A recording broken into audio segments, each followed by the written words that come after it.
आयुष्य एकदम सुरळीत चालू होतं, पण एक घटना घडली आणि सुरळीत चालू असलेलं आयुष्य उद्ध्वस्त झालं, किंवा उद्ध्वस्त असलेलं आयुष्य एखाद्या घटनेमुळं सुरळीत चालायला लागलं. असे दोघंही एक्झाम्पल्स तुम्ही रिअल लाईफमध्ये बघितले असतील.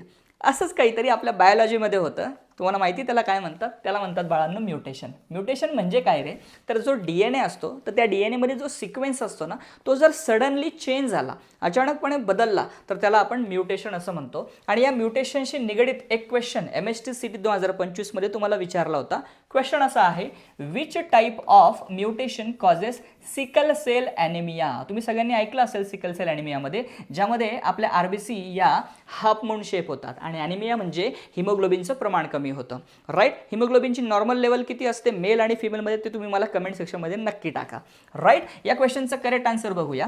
इन्व्हर्जन म्हणजे काय रे? तर इन्व्हर्जन असं असतं की क्रोमोझोममध्ये जे जीन्स असतात, जर ते जीन्स ब्रेक झाले आणि ब्रेक होऊन जर त्याच क्रोमोझोममध्ये इन्व्हर्टेड पोझिशनमध्ये शिफ्ट झाले, म्हणजे इथे होते आणि इथून जर ते इथे शिफ्ट झाले असतील, तर बेटा याला इन्व्हर्जन असं म्हटलं जातं. हे 180 डिग्रीमध्ये होत असतं. याच्यामध्ये नवीन कुठलाही सेगमेंट ॲड होत नाही किंवा डिलीट होत नाही. नो गेन नो डिलिशन, हे लक्षात ठेवायचं. हे आपलं उत्तर नाहीये.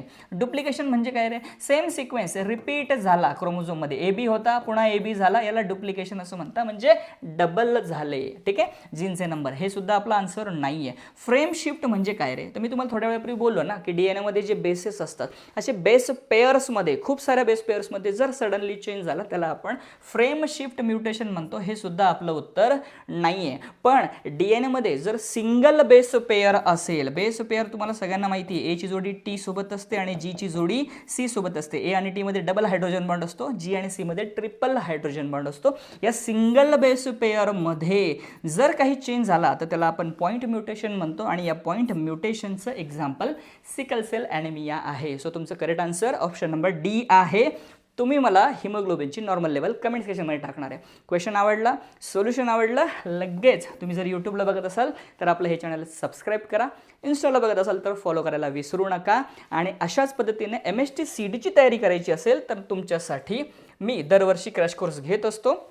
2026च्या विद्यार्थ्यांसाठी ऑलरेडी क्रॅश कोर्स माझ्या ॲप्लिकेशनवरती मी लॉन्च केलेला आहे.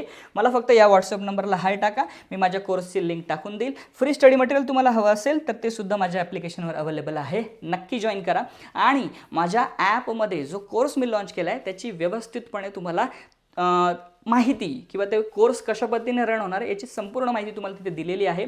नक्की जा, ॲप्लिकेशन इन्स्टॉल करा. ॲप्लिकेशनचं नाव दिगंबर माळी आहे. भेटूया नेक्स्ट स्टार्टमध्ये. तोपर्यंत तुम्हाला सगळ्यांना आपल्या MST CET साठी ऑल द बेस्ट. बाय.